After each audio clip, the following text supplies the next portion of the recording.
For as long as I can remember, the thing that excited me most about architecture was the actual experience of moving through spaces. Inherently a deep, engaged experience of the human being with the building. The feel of the floor under your feet, light bouncing off a wall, the quality of natural light that's coming into a space. So I think that sensorial aspect of architecture, whether it's inside a building or it's along a city street. And another thing that really excites me is when I notice that a certain space is encouraging people to talk to each other and interact. Early on in my architectural career, I would really focus on the how of architecture. I would think about how a thing would be constructed, what would the space relationships would be, what would be the materials. When I went to Yale on the Fulbright, that is when I was compelled to think about the why. And my professors at Yale would often stop me midway in the process and say, okay, you've done some beautiful sketches, but now you've got to think about why you've done them. And could there be another way of approaching? Could there be another reason for doing a certain design move? And I think that's the value that my master's education really added to me as an architect. My goal as an architect every time I design is to raise certain questions and introduce new ways of looking at building functions, for instance. So can a shopping mall be an intellectually inspiring space?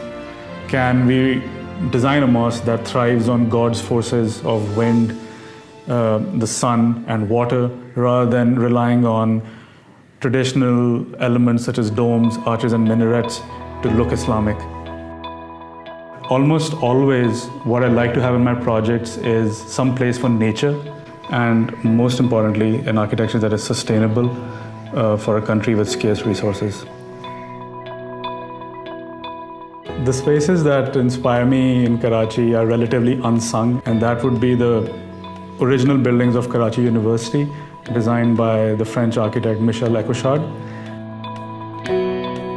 There is a particular building there called the Student Teachers Club, the STC building, where the architect has created different kinds of vertical circulation elements like ramps, staircases, and spaces out of which you can view the landscape. The other thing that I love about Karachi University is the integration of landscape and architecture, and also the plantation of trees. So the landscape strategy of planting these green belts goes hand in hand with the planning of the buildings. And this is something that I as an architect can really learn from and incorporate in my own buildings. When I was at Ahad Associates as a principal architect, we designed the Habib University campus in Karachi.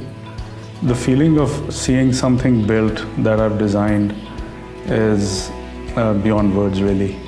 When I'm designing on paper or on the screen, there's a different scale to it.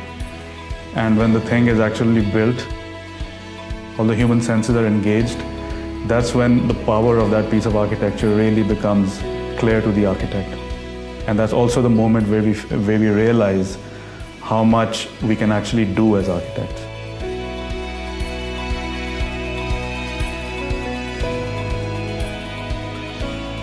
And on a very personal level, I would like my daughter, for instance, to grow up in a place which has a green space, naturally ventilated, and with nice natural light in it.